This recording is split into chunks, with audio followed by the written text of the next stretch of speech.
Assalamualaikum warahmatullahi wabarakatuh. Bismillah, alhamdulillah, wassalatu wassalamu ala rasulillah wa ala alihi washabihi wa ala amma ba'dah. Di samping saya selebritis pesantren Gus Baha, Kiai Bahauddin Nur Salim. Yang pertama, yang mulia Direktur Perguruan Islam Matul Falah Kiai Haji Muhammad Abad Nafi', para Dewan Pertimbangan Direktur, Bapak-bapak pembantu Direktur, seluruh Asatidz Ustadzat Perguruan Islam Matul Falah, dan juga tidak ketinggalan alumni Perguruan Islam Matul Falah dari masa ke masa, dan siswa-siswi Perguruan Islam Matul Falah, muslimin muslimat, para pecinta aulia di mana Anda berada. Alhamdulillah malam hari ini saya beserta rombongan bisa sowan ke Gus Baha. Sowan ke Gus Baha dengan berbagai strategi. Pertama, sowan tidak untuk ngundang karena beliau susah diundang. Kedua, sowan tidak untuk mengatur beliau. Saya sowan di sini untuk ngaji sama beliau, tetapi memang dengan mengatur sedikit, ngaji dengan dikamerakan, ya lebih untuk memperluas istifadah, Gus. Kita hari-hari ini memperingati haul Waliullah Syekh Ahmad Mutamakin. Kita akan berbincang-bincang ngaji dengan Gus Baha. Sudah disiapkan beberapa kitab, tentu saja tentang kewalian, dan mungkin nanti secara khusus tentang kajian, Gus. Okay. Tentu yang mulai komentar sudah tidak sabaran, itu presenternya diam aja sih, biar Gus Baha saja segera menghentikan. Monggo Gus, waktu sepenuh-penuhnya. Assalamualaikum warahmatullahi wabarakatuh. Bismillahirrahmanirrahim. Rabbi shrah li sadri wa yassir li amri wa hlul 'uqdatam min lisani yafqahu qawli. Allahumma shalli wa sallim ala habibina Mustafa sayyidina Muhammadin wa ala alihi wa sahbihi ajmain. Nama ba'du. Yang sangat saya hormati Direktur Matul Falah, semua jajaran direktur, pengurus, para guru yang saya cintai, yang saya hormati di sini, khususnya Mas saya, Mas Nazif. Mas saya, mentor saya, ya tukang ngatur saya. Kebetulan kita ini tadi jagungan lama sebelum acara ini 1 jam. Kayaknya beliau mulai minat jadi wali. Ya Rob. Dalam hal ini pelatihnya saya, karena memang referensinya banyak saya. Tapi tetap Allah yaf'alu ma yasha', siapa yang diangkat duluan ya terserah Allah.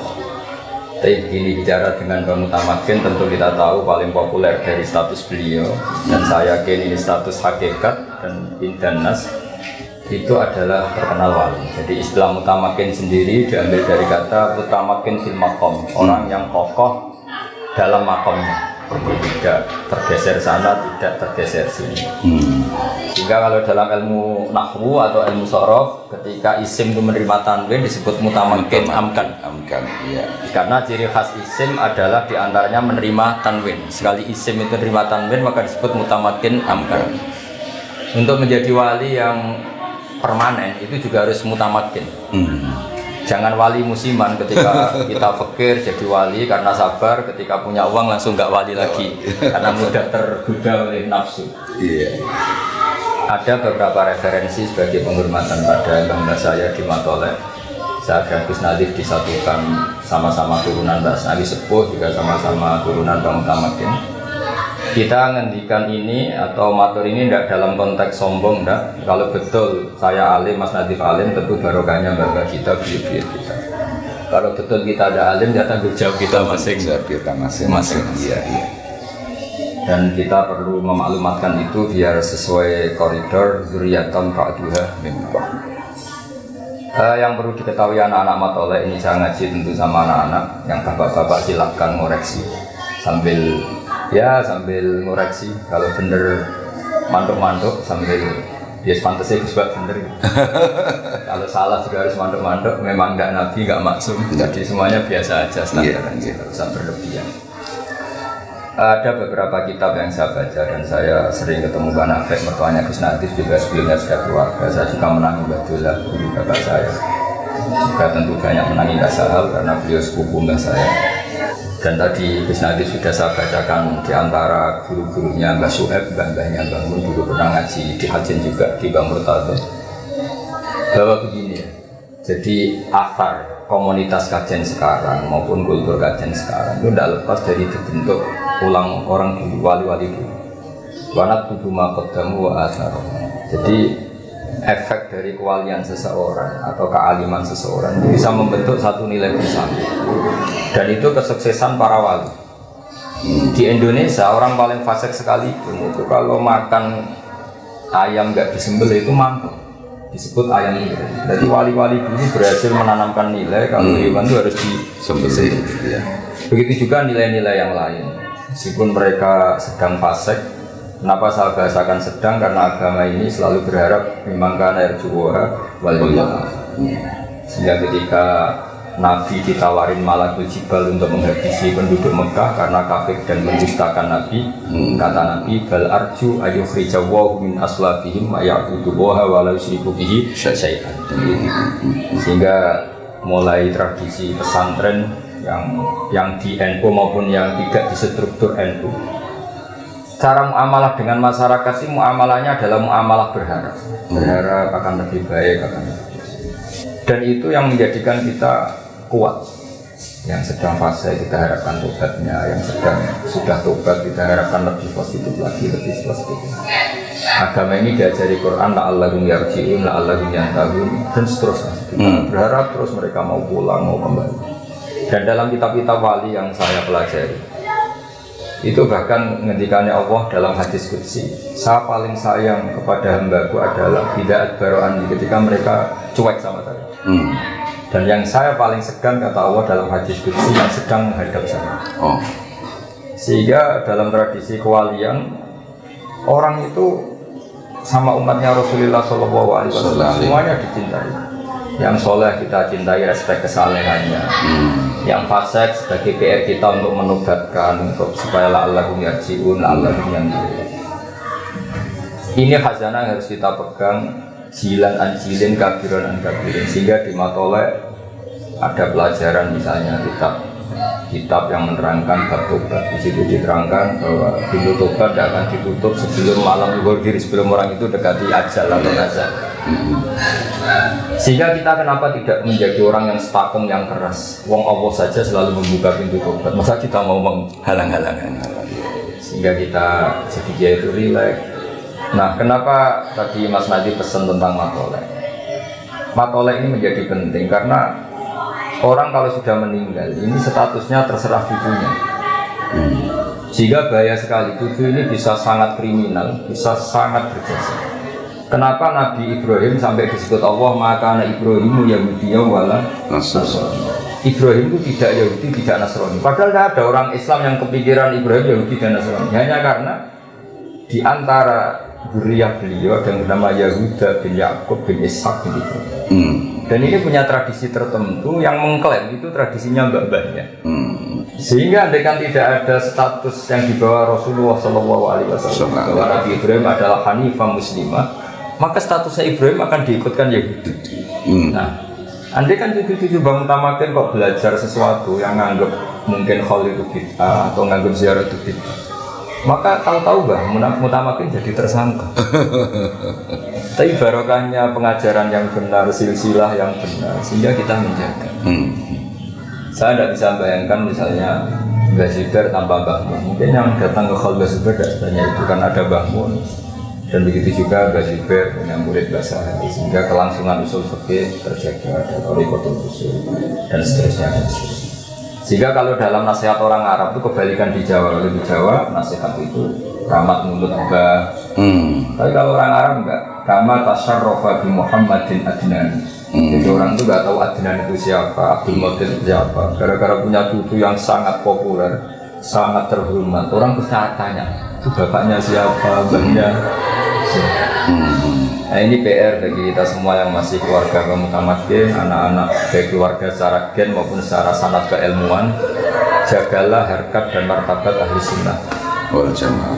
Misalnya dari kalimat-kalimat yang sederhana, kita mengatakan wa ashabi ajmain atau wa sahbihi ajmain. Itu muatan katanya luar biasa. Pembeda kita dengan Syiah adalah innahum akramu sahabiyan wa ahanu sahabiyan akhar. Pembedanya apa kita? Kita menghormati semua.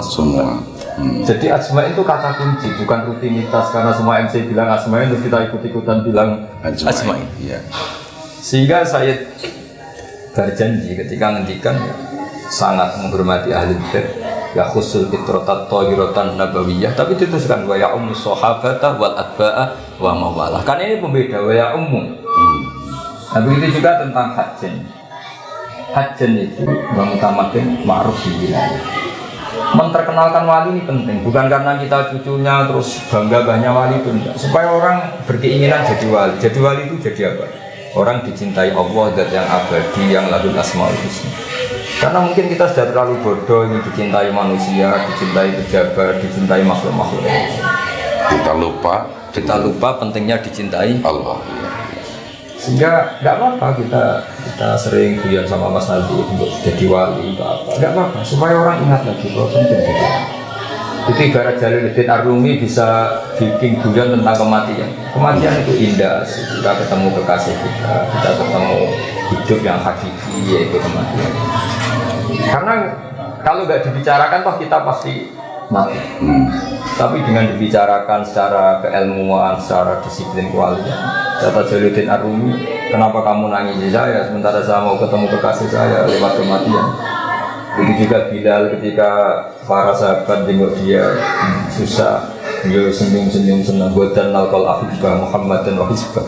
Enggak usah nangis saya, bisa kita ketemu Muhammad wahisbah, bisa kita ketemu kanjeng Nabi dan para sahabat. Nah, kenapa kita bicara wali? Sekali lagi saya tadi sudah matur sama Mas Nanti, Mas saya, bahwa wilayah ini darujah yang berkahnya kemana-mana. Dalam sebuah hadis orang baca ayat kursi maka sekian dari tetangganya ikut aman. Eksistensi Rasulullah tentu luar biasa. Wa maka nawa liwatibahum wa anta fihim. Jadi kalimat wa anta fihim ini master. Sekarang secara lahir gak ada nabi, tapi ada warasatul anbiya, ada para habaib, para ulama, ini sudah jaminan garansi supaya kita tidak kena adab-adab banget. Kalaupun kena ya yang pembelajaran sampai adab yang istiqsal kalau dalam bahasa tafsir yang menghabisi. Ya. Nah, kemudian ciri khas wali itu menjaga kearifan satu dengan pendidikan, dan alhamdulillah asarnya ada mutamakin, ada matolah. Meskipun didirikan jauh setelah beliau itu kan formalitas sebagai madrasah, ada gedungnya, ada guru permanennya. Tapi 1912. Ya, tapi Mbak Mutamakin sebagai ulama, sebagai wali, pendidikan ini sudah ada mulai. Iya. Makanya kata para ulama, fama fatahum illa mujarradul istilah. Yang enggak ada itu istilah ini matoleh, istilah ini madrasah, istilah sekolah sore, sekolah pagi. Dulu ya pembelajaran itu tidak pernah. Makanya kita yang mengkaji nahwu itu andaikan kita jadi Abu Bakar itu ya jadi aneh. Makanya misalnya gini, doroba Zaidun Amron. Abu Bakar tentu tidak perlu mengatakan Zaidun itu fa'ilun, Amron maf'ulun bih. Karena ya aneh saja ya, sudah karuan yang namanya dorib, subjek ya fa'il, objek ya maf'ul. Tapi beliau nggak perlu mengatakan ini fa'il, ini maf'ul. Setelah itu ditemukan ilmu yang itu disediakan fa'il, disediakan maf'ul. Wali juga gitu.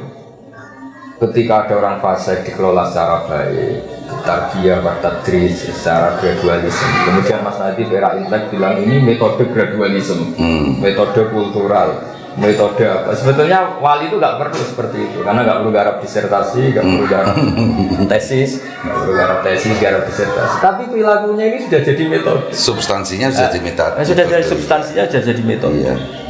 Saya beri beberapa contoh. Ini kitab Tanwirul Qulub, karena Hajjan juga ikut Qorekoh. Banyak lah dia. Yang diikuti apa? Naksabandi saat ini juga ada. Ini juga ada Naksabandi. Saya beri beberapa contoh Qorekoh Naksabandi ya.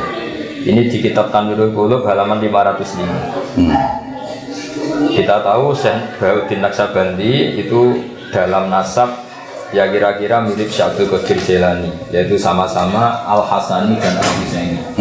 Jadi kalau Syekh Abdul Qadir disebut Al-Hasani Al-Husaini karena abahnya Hasani, ibunya Husaini. Kalau Syekh Bahauddin namanya As-Sayyid Bahauddin Muhammad bin Muhammad As-Syarif Al-Husaini Al-Hasani. Jadi untuk jadi ketua wali yang benar-benar ketua memang syaratnya harus habib. Iya. Kalau tidak ketua ya boleh lah siapa. Itu diantara manhaj torikotnya. Ini saya baca supaya ini juga sekaligus menambah apa.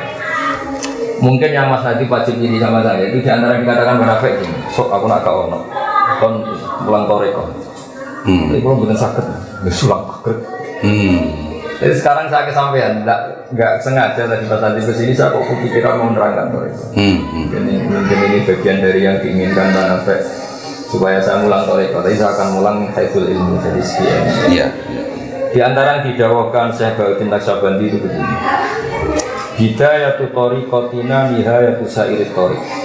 Jadi kamu ikut tariqah saya hari pertama itu finish kamu atau yang kamu capai itu sudah kayak finishnya orang-orang yang lain. Toreko-toreko yang lain. Hari pertama langsung top. Ini promosinya gitu. Dan ini promosinya orang soleh orang-orang. Waya tariqah Bukan kecap nomor 1 ya. Bukan kecap nomor 1. Waya tariqatus sahabah radhiyallahu anhum. Terus kata beliau di antara promosinya, wa yastawi fi istifadatiha asyuyukh wasibyan wa fi ifadatiha al-ahya wal amwat. Jadi tarekah ini saking mudah dikenalinya bahwa untuk memahami ini bahwa ini tarekah yang benar, anak kecil sama orang tua itu sama.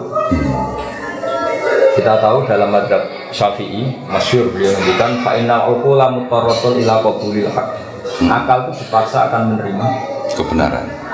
Saya masih ingat ketika ngaji sama Sayyidina Haji itu di kitab Husnul Hamidiyah itu di beberapa halaman menerangkan tauhid itu pakai gambar. Gambarnya itu jelek sekali. Kayak gambarnya Mas Akib sama saya. Dan itu sengaja. Ada yang jelek, ada yang bagus, ada yang ruwet, tapi gambar. Tapi beliau hanya ingin mengatakan semua gambar ini apapun banyaknya itu dimulai dari satu titik, yaitu nuqtatul wujud. Sehingga kamu tidak bisa merumuskan alam raya meskipun ada Jupiter, ada Mars, ada apa saja. Tetap mewujudin wahid, yaitu Allah Subhanahu wa Ta'ala. Imam Amudi punya cara yang berbeda. Beliau guru matematika. Sampai muridnya ragu ini maksudnya surga gimana? Guru saya mengajar matematika. Tapi ada muridnya yang bermimpi bahwa beliau di malain azim minal malaikat di depan banyak para malaikat sama Allah disuruh ngajar malaikat matematika. Kata malaikat, bagaimana mungkin Imam Amudi mainnya sama dengan kita? Wa nahnu syahiduka ya Rabbi, kita ini menyaksikan langsung kekuasaanmu ya Allah, karena kita malaikat. Terus kata Allah, sabda Allah, pengetahuan Amudi tentang saya, tentang Tuhan itu enggak kalah dengan kamu. Terus Imam Amudi disuruh ngulang tauhid, ngulang lewat matematika. Dia menghentikan nisbatus naini wassalah sahwal arba ila malan ihadalah, itu nisbatul fardi ilal asli. Bo angka itu sampai 1.000, 1 miliar bertriliun-triliun tetap semuanya nisbatuha ilal wahid, itu nisbatul fardi Ilal asli. wal aslu huwa hadzal wahid. Itu pokok semua malaikat. Orang kok pinternya gitu. Jadi kita punya toriko banyak untuk menerangkan. Begitu juga Mbak Nafek bisa membuat orang awam kholwatan asik sama Allah. Iya. Yang pinter asik dengan Allah jelas ya karena punya ilmu. Awam pun bisa asik dengan Allah. Ini diantara yang dikatakan Syekh Bahuddin wa fi istifadatiha asyuyukh wasibyan. Wa fi ifadatiha al-ahya wal amwat. Bahkan efek toriko ini yang mati pun ikut kena dampak positifnya. Saking berkahnya. Iya. Karena kita tahu setelah kita mengenali ilmu hakikat, mati dan hidup itu tidak ada bedanya. Kita ketika hidup ya tahta qabdatillah, ketika mati ya tahta qabdatillah. Iya. Ketika Allah menghendaki kita hidup ya kayak ajsamun sing laru falaha, misalnya ketika fokus sesuatu ya kayak orang mati untuk hal yang lain. Atau kita mungkin pas stres, pas masjid yang nggak ngerti apa-apa, atau pas waras tapi karena baru cinta mati juga lupa segalanya. Jadi mati dan hidup ini inna sholati wa nusuki wa mahyaya wa mamati lillah. Sehingga di dunia wali itu orang sudah meninggal, itu efeknya masih bisa baca. Di antara yang diinginkan beliau adalah ketika murid itu, saya baca teksnya, anak tariqah anak sabandiyah aqrabu turuq wa ashaluha alal murid lil wusul ila darajati tauhid wa in kana naqisal qabiliyah ghairu tamil isti'dad li hadhihi darajah aliyah fa inna shaykhahu yatasarrafu fihi bimazidi mahabbatihi lahu li anna mabnaha ala tasarruf wa ilqa'il mahabbah al mutaqaddimah. Jadi andaikan kamu dalam tariqah ini tidak benar-benar banget ghairu qabiliyah isti'dad, guru kamu yang akan membenarkan.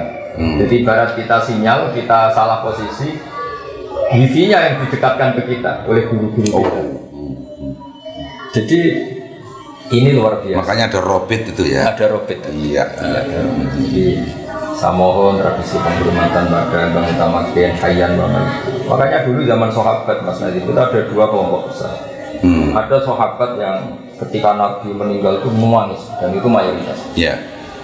Ada yang kelihatan santai, kaget ini ditinggal wafat Rasulullah, bahasa adabnya intikal ila rafiqil a'la. Iya. Ketika ditanya, kenapa kamu santai ketika Rasulullah wafat? Jawabnya itu luar biasa. Kayak uminu bihi wa usaddiquhu maitan kama usaddiquhu hayyan. Iya. Biar setan tahu, semuanya tahu. Setan kalau mau memprovokasi ini orang yang kamu puji-puji sudah mati, kamu mau apa? Kan setan maunya memprovokasi gitu. Tapi ternyata sahabat punya gudang, punya palu yang kuat untuk menghantam setan. Kayak usaddiquhu, kayak uminu bihi wa usaddiquhu maitan kama usaddiquhu hayyan. Saya akan tetap iman ke beliau meskipun sudah dalam keadaan mati. Sehingga Allah diantara yang diinginkan apa iman tak utuh bilang kolak ala aku. Jadi andai kan Muhammad itu mati, kalau mati masih keren karena matinya sendiri. Dalam bahasa itu dikatakan mata. Aukutil atau terbunuh itu kesannya kan tidak sakit. Iya. Itu kata Allah nggak boleh kamu ingkolaktum ala Ababikum. Artinya apa? Kita dididik Allah untuk mencintai Nabi Hayyan wa Maitan. Begitu juga kita mencintai Bang Utamaken Hayyan wa Maitan. Sama mencintai Mbah Mun bapak saya, mencintai mbah kita juga Hayyan wa Maitan. Karena ini tradisi dulu-dulu.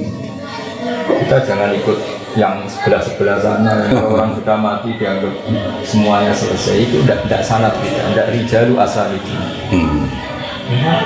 Ketika Nabi dibayangkan mata ukutilan, saya pakai terjemahan Quran mata ukutilan. Tentu kita tidak pernah istilahkan Nabi mata, kita istilahkan intakola ila rofiqil. Tapi istilahnya Quran karena Allah mengistilahkan apa imata ukutilan.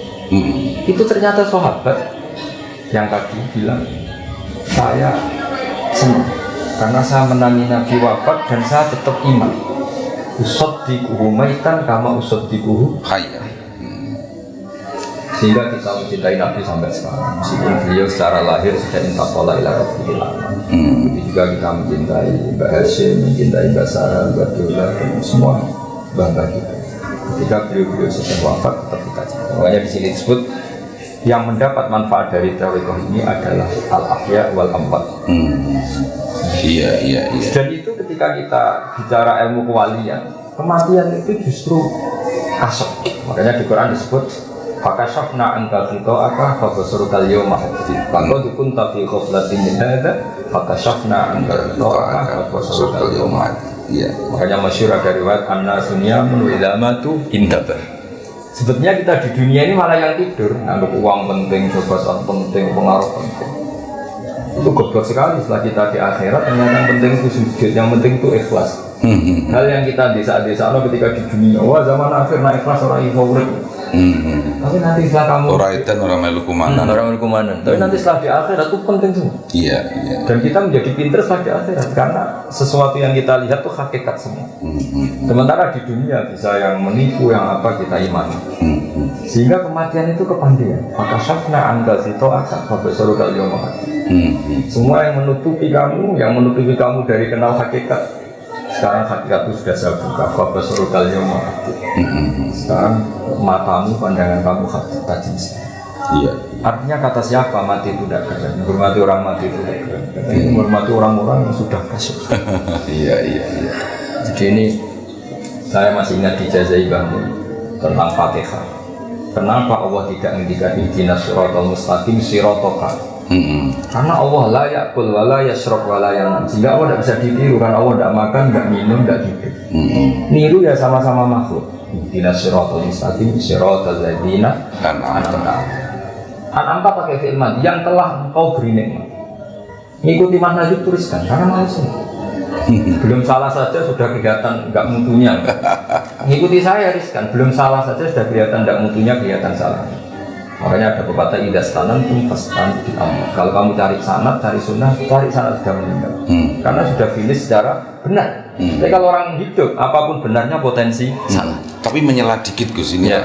dalam bahasa guyon. Saya pernah itu ngelihat ada politikus suka ke kuburan. Ya.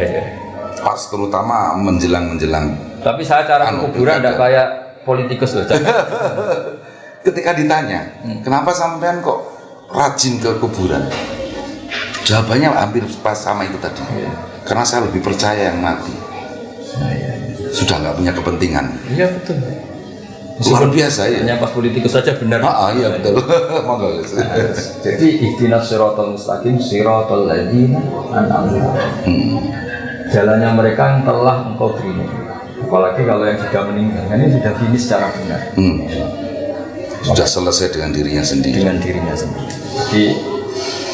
Jadi budaya khol, saya bukan bela-belain budaya khol, yang enggak khol ya monggo asal dengan niat yang baik, yang khol ya monggo. Sebetulnya ini tidak mubtada, sesuatu yang dibikin-bikin. Kita tidak mubtadi, sesuatu ini juga bukan mubtada, tapi normal saja. Normal saja, karena tadi antara kematian dan kehidupan bagi ketentuan Allah itu sama saja. Sama-sama di dunia menyaksikan kudrat Allah, nanti setelah di barzah di akhirat juga menyaksikan kudrat Allah. Kata Imam Ghazali, fa'inna ma'rabbat dunya wal akhirah wahid. Yang menuhani dunia dan menuhani akhirat itu sama. Makanya yang unik dari mazhab kita di Sunnah wal Jamaah itu percaya syafaati Rasulullah Sallallahu Alaihi Wasallam. Kalau melihat beberapa dzahirun nas itu orang setelah meninggal itu kan finish, nggak bisa disusuli amal, dia sendiri tidak bisa amal. Maka ketika semua minta syafaat itu nabi-nabi angkat tangan. Karena ini sudah finish, sudah akhir. Tapi kata Nabi Muhammad SAW, analah, saya sanggup memberi syafaat. Fa ahmadullah ta'ala bimahamida allamani harabbi. Saya akan memuji Allah sebanyak-banyaknya dengan pujian yang saya diajari Allah. Kata Syurrahul Hadis mengatakan, karena Nabi tahu akhirat tidak bisa membatasi kudrahnya Allah. Akhirat tidak bisa membatasi rahmatullah. Tidak bisa kamu dikte Allah ini sudah akhirat, tidak boleh nambah-nambah amal. Tidak bisa. Allah ini sudah finish dengan konstitusinya. Tidak bisa.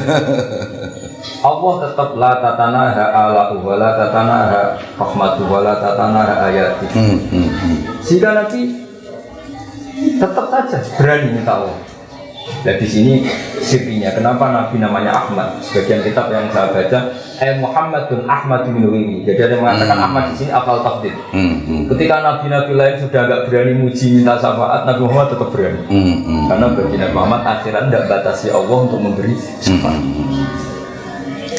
Tentu dengan apa ya, bahwa khalidina fiha terhadap baik ahli surga atau ahli neraka itu kan khalidina bihuludillah. Iya, bitakhlidillah. Ya.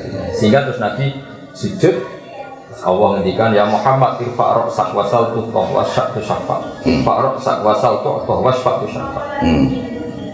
Kalau logika kita ilmu ini akhirat bukan Nabi, tidak ada sujud, tidak ada permintaan.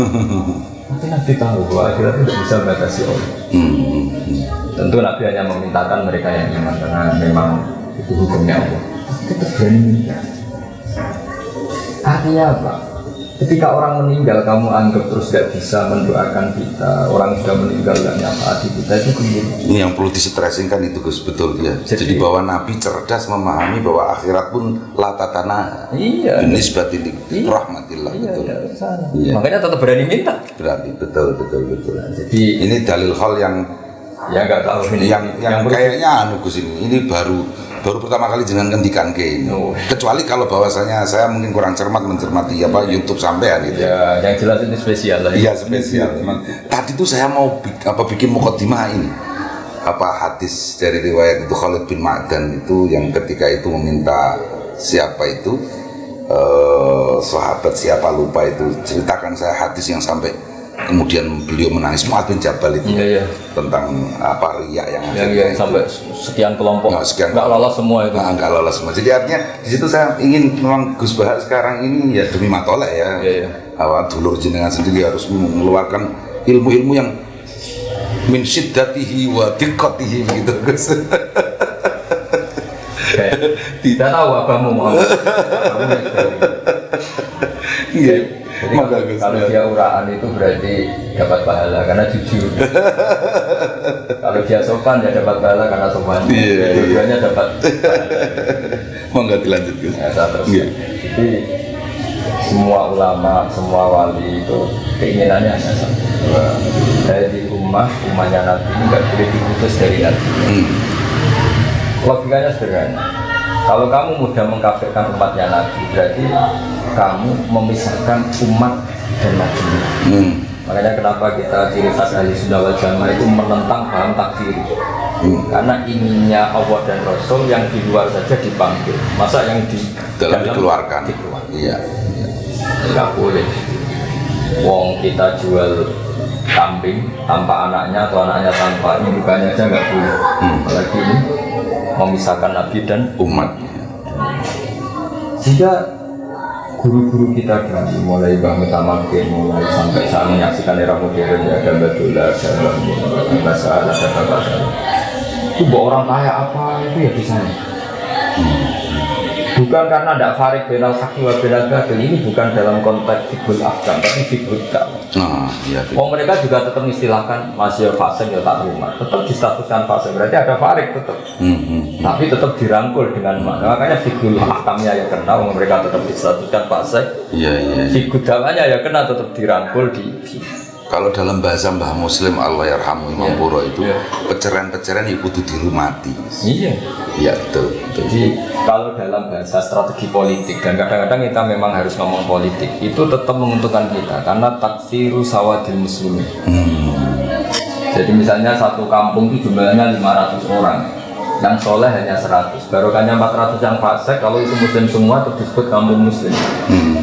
Tidaknya kita bawa Quran tidak asing, lihat orang sholat tidak asing. Coba kalau yang 400 itu kamu kafirkan. Terus benci sholat, benci ya kita sendiri ikut bingung. Iya.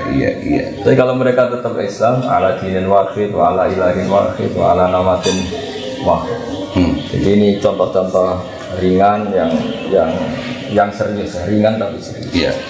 Bisa beri ini kita At-Tabaqatul Kubra Al-Musammah Bil Anwar. Di sini juga ada pesan-pesan Sufyan Ats-Tsauri, pesan ulama-ulama dari generasi ke generasi tentang madhabnya orang-orang di sini kan kata Mas Najib tadi selain madhab dia juga Sajuniyah ya, tentu juga termasuk Qadiriyah. Di antara yang dikatakan Imam Sajuni ini masyhur sekali. Beliau menghentikan tentang umatnya Nabi. Ya beliau ngendikan wa kana yaqul ilzam jama'atal mu'minin wa in kanu usatan fasikin. Iya mantap. Terus wahjur lahum rahmatan bihim la ta'azzuzan ali. Jadi kalau orang fasik terpaksa kamu cuekin, hujran itu agak enggak diomongin. Itu bukan karena kita ta'aziz, tapi karena taktik mendidik mereka biar gak ngelamar. Tapi tetap kita bukan karena nyinyir bukan karena nyinyir. Iya. Jadi ini contoh-contoh yang jadi kalau misalnya nyuwun sewu ya ini nunjuk hidung ya HTI nyinyir sama NU nggak boleh balas nyinyir Gus ya. Iya. Mulai provokasi. Terus diantara yang ngendikan lagi wa kana yaqul man ahabba alla yusawahu fi mamlakati faqad ahabba alla tazhara maghfiratuhu wa rahmatuhu wa la yakuna nabi sallallahu alaihi wasallam syafa'ah. Jadi orang dulu itu cara pandang oke, mereka tidak pernah menghalalkan maksiat, tentu tidak pernah menghalalkan maksiat, nggak akan pernah. Jadi mereka cerita orang yang tobat, cerita orang-orang yang akhirnya dapat jalan Allah. Karena maghfirah itu tetap awsa'u min dzunubina. Kita masyhurkan diajari doa Allahumma maghfiratuka awsa'u min dzunubina wa rahmatuka arja'in jana min amalina. Jadi kira-kira seperti itu kenapa kita sekarang jadi seperti ini.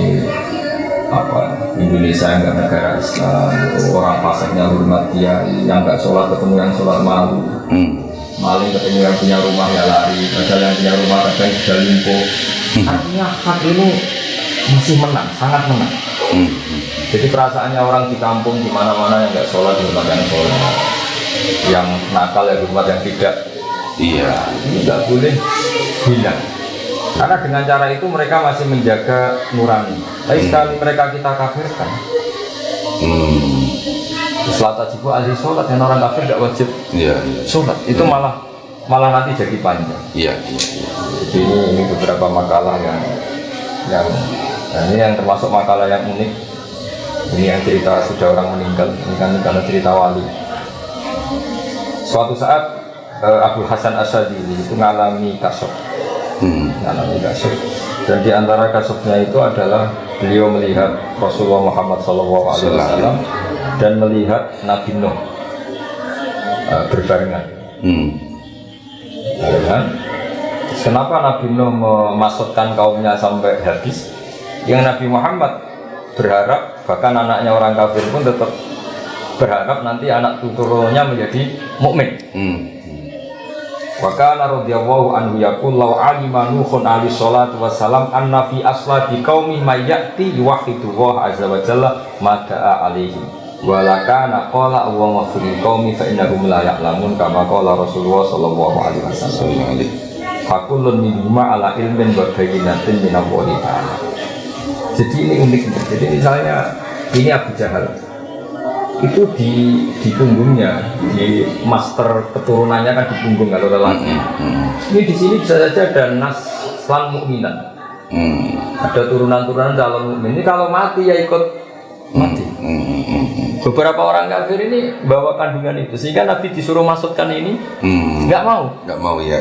Karena ketika beliau kasuf ini tahu, ini ada mukminnya. Iya.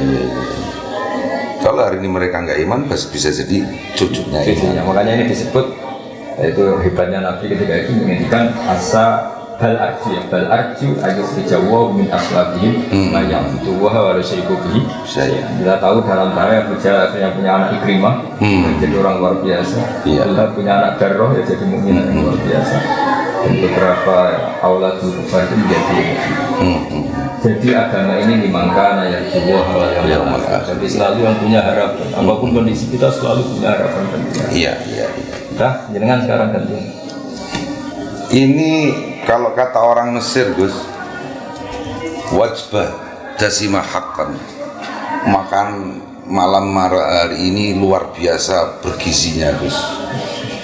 Saya sampai nggak enak kalau mau menyimpulkan, takut nanti banyak yang kececer. Tapi gini Gus, mungkin pada konteks kajian kekinian Anda melihat bagaimana Gus?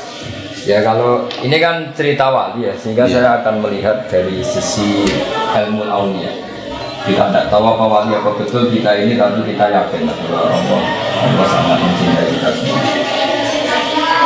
Asar ya, jadi kalau dalam pandangan wali itu nggak melihat dinamika, bahwa yang ada sekarang ini sudah akibat, sudah asar. Karena tubuh maksudmu asar. Jadi sampai kita mencintai ilmu seperti ini, mencintai kebaikan seperti ini, mencintai sujud, sholat seperti ini, ya barokahnya orang-orang dulu. Karena ini tentu tidak bisa berdiri sendiri. Coba kalau kita misalnya nyuwun sewu ditakdir orang Cina, mungkin tidak pernah jijik sama anjing, sama babi, karena kondisi sebelumnya kita diciptakan seperti itu, dikondisikan. Makanya orang tidak menghormati wali yang sudah meninggal itu Joro Jowo ya kebingir. Kita tahu apa tentang dunia ini? Jadi kan kita dilahirkan di Cina ya. Tahunya seperti itu. Kita sampai tahu pentingnya sholat, pentingnya sesuci karena dididik sehingga melihat sanad hajan itu gampang sekali. Ketika hajan banyak orang alim, banyak pelajaran-pelajaran agama yang luar biasa. Ya itu mesti dari siapa? Tidak ada yang benar. Karena tidak bisa berdiri sendiri. Jadi menghormati hajen, menghormati sarang, lasi, menghormati keburan, Lirboyo semuanya pondok-pondok itu gampang sekali. Ada atar seperti ini tuh Iya. Karena kita tahu misalnya kita ke Korea Utara, ke Korea Selatan, kayak apa sialnya kita dengan hidup di tengah lain. Jadi kalau ada orang bilang wali itu kontribusinya nggak ada, orang terserah masing-masing sekarang. Orang kok bisa masing-masing itu gimana? Lahirnya aja butuh bapak, kultur butuh pembentuk awal kultur. Merdeka ini ya butuh Pak Karno, butuh para pahlawan-pahlawan itu. Tahu-tahu sekarang ada kelompok yang meyakini nggak penting wali-wali yang dulu itu gimana? Itu logikanya itu sudah nggak dalil-dalilan, itu logikanya nggak kental. Untuk konsumsi anak-anak santri sekarang Gus yang lebih muda-muda mungkin usia sanawi aliyah, jenengan harapannya pada santri-santri kajian Gus? Santri-santri kajian yang saya cintai, harapan saya sanad ini nggak boleh hilang. Nah, caranya nggak hilang ya tadi kultur ini dijaga. Saya pernah ke makam Ibrahim di Hebron. Itu benar-benar di sinagog. Bahkan sebagian selimut makamnya itu ada lambang Yahudi. Artinya gini, orang yang meninggal itu terserah yang hidup. Makanya berkah betul Nabi Ibrahim ketika putra cucu punya Nabi Muhammad SAW, karena beliau juga yang memaklumatkan walakin kana hanifam muslim. Tanpa itu Nabi Ibrahim akan distatuskan sesuai posisinya yang sekarang di Israel dengan selimut yang seperti itu. Artinya ini, kalau santri-santri matolek tidak alim lagi, tidak menjaga marwah itu, derajat itu, kemudian apalagi sampai membid'ahkan khol, menyalahkan khol, ya kamu tamakin itu pasti. Andaikan apapun hebatnya Imam Ghazali, tapi kalau kita ada bisa baca Ihya, tahu hebatnya dari mana, baca aja tidak bisa. Jadi makanya kita menjadi penting. Dan fairnya Rasulullah itu figur yang sangat fair, sangat luar biasa. Itu kalau saya ini termasuk kiai yang nggak begitu sering berdoa, bukan karena sombong, karena saya iktifaknya berdoai Rasulullah Sallallahu Alaihi Wasallam. Ala khulafai rahmatullah wa man khulafa'u khairul qol alladzina yuhyuna ma amatahum nas min sunnati. Nabi itu perso sekali. Bagaimanapun Mbak Mutamakin sudah wafat, Mbak Dola sudah wafat, Mbak Nafis sudah wafat. Murid-murid patolek ya kita. Ada Gus Muhammad, ada beberapa, ada Pak Muhammad, ada beberapa kuliah. Sehingga yang perlu didoakan yang hidup, karena yang kamu itu sudah. Sehingga hebatnya Nabi sampai seperti itu. Orang-orang yang masih ngajar ajaranku, yang masih baca Quran, baca hadis, baca tafsir, ya Allah kasih rahmat.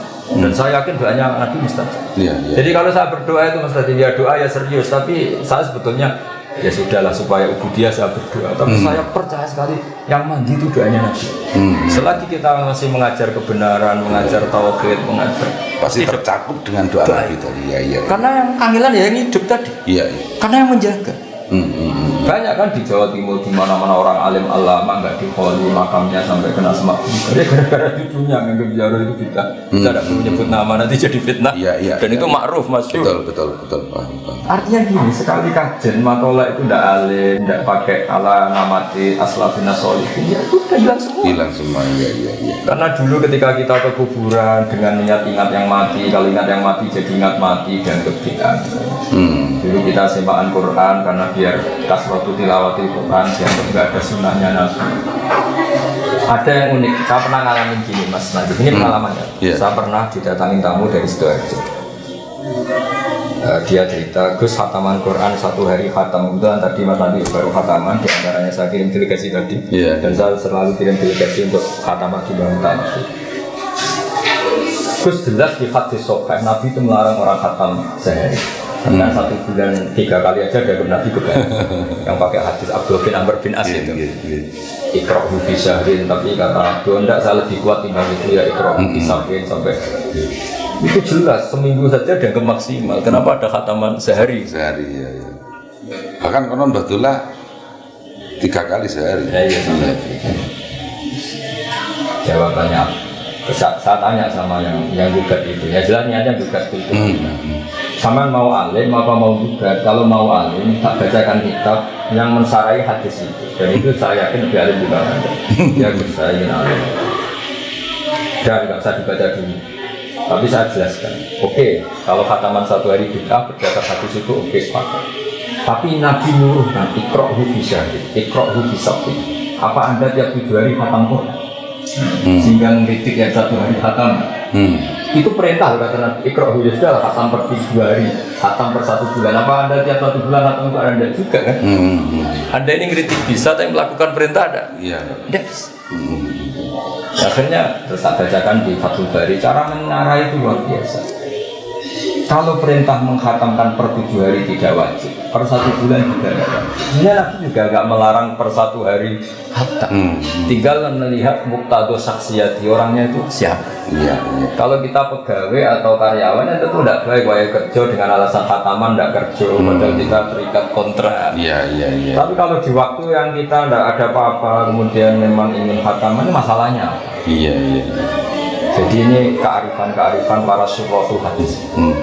Jadi cara menggugat Ibnu Hajar Al-Asqalani, jika ada orang yang mengkritik man yaktimu fi kulli yaumin, tanyakan ke dia, Hal yaktimu fi kulli usbu'in kulli syahrin.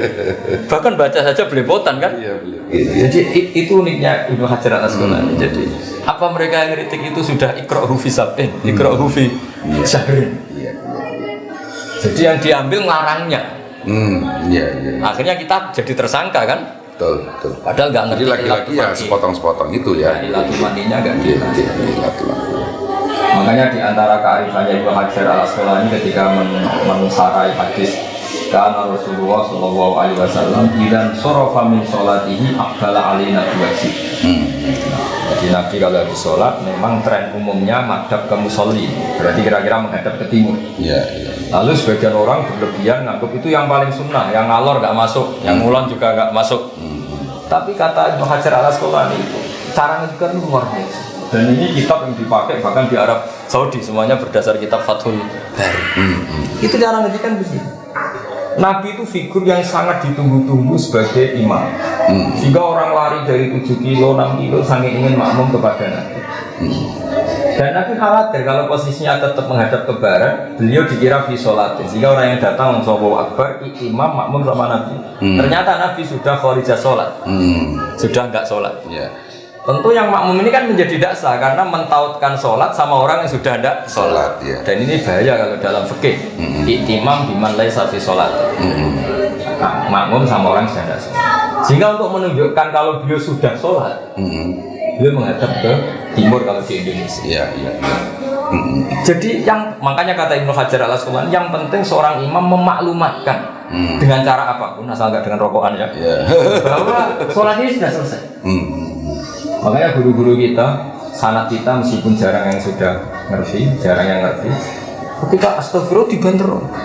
Selama astagfirullahaladzim ya hayya karena untuk menunjukkan ini sudah ganti pasal lah kira-kira gitu. Iya. Ada menghadap ke utara, ada yang membanterkan istighfar khas wiridan. Itu ada ilmunya sebetulnya. Iya. Ada yang dehem, ada yang sudah ngempet itu, yang dia sepul. Itu kearifannya Ibnu Hajar al-Asqalani. Makanya oke lah kita pakai Bukhari, memang asahul kutub dan kita bilang tapi dengan pemaknaan model ulama. Jangan lantas kalau akbala alina biwajib terus yang lainnya salah. Seperti itu tidak khas akademik. Jadi Hajar harus tetap menjaga seperti itu. Sehingga ketika baca hadis itu kemudian berarti kiai saya salah, nggak sesuai hadis ini. Bisa tetap madhab kiblat, bisa tetap menghadap ke utara. Tidak seperti itu. Artinya apa? Anak-anak matolak gak nyalahkan kiainya, itu harus ada ilmunya. Kalau enggak, dia dengan referensinya akan mengadili guru. Iya. Lagi-lagi jaga keilmuan, jaga bacaan, jaga tradisi. Ditambah itu kita nggak bisa. Nah materi yang kita baca itu, misalnya gini, sholat nisfu Sya'ban. Fathul Mu'in itu ngeritik sholat nisfu Sya'ban.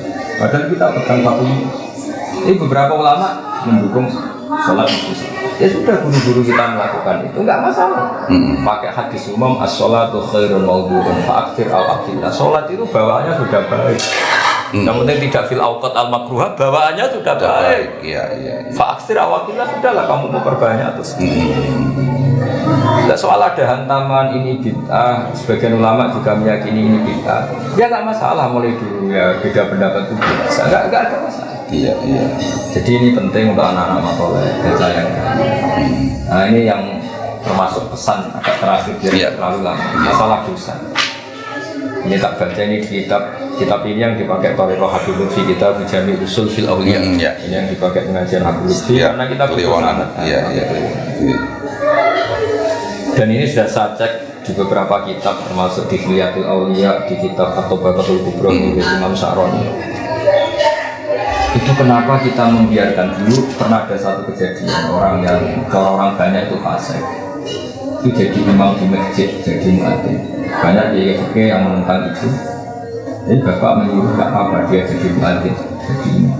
Kita ada, tapi dia kan orang fasik. Sopo ngerti nak barokah adzan terus izin fasik. Saya biasa sugeng, biasa ndelok dangdut, gara-gara saya jadi muadzin malu. Iya. Tapi bapak menghormati pandangan masa muadzin kok latar belakangnya seperti itu. Kata bapak ini monggo. Tapi kamu harus menghormati ikhtiar saya. Nak menowo baru nanti dia malu apa? Maksiat lagi. Khazanah kita cukup untuk menganalisis seperti itu. Misalnya tentang dosa ini. Iya. Wasu'ila as-sariyu anitauba. Ada yang baca siri as-sakoti, ada yang baca as-sari, semuanya gitu. Faqala antan sadamta. Tobat itu apa? Yang penting kamu lupa dosa kamu. Jadi itu gimana? Terus, karena gak aneh. Wasu'ila anhal junat faqala Allah tan sadamta. Yang dikatakan tobat itu kamu gak boleh lupa Dosa, selalu merasa bersalah. Ini dua orang besar, siri as-sakoti sama Abdul Qasim al-Junani. Wakilah huma sahihun. Ini kitab yang dibaca Habib Lutfi. Keliwanan, cuma lewat. Wakilah huma sahihun. Li anna sariya arada taubatal khawas fa innahum la yadhkuruna dzunubahum mimma ghalaba ala qulubihim min 'azamatillah wa dawami dzikri. Wal junad arada taubatal awam fi ibtida'is suluk. Jadi kalau di kitab ini selalu at-taufiq bainal aqwal. At-taufiq bainal aqwal. Jadi saya sendiri dalam banyak hal itu setuju yang lupa. Karena barokahnya lupa itu mereka nggak malu sujud, nggak malu ke masjid, nggak malu dekat dia. Tapi kalau ingat dosanya terus dorong Jawa akhirnya mojok mau ke masjid malu, mau ketemu kiai malu, akhirnya diam di rumah. Itu di suatu daerah jamaah begitu itu yang ya suka minum itu. Ketika mulai ikut-ikutan jamaah burda itu, pertama kali itu minum dulu Gus, itu menghilangkan malu. Kan indah itu. Tapi lama-lama sekarang udah enggak itu. Ya substansinya ke situ tadi. Iya.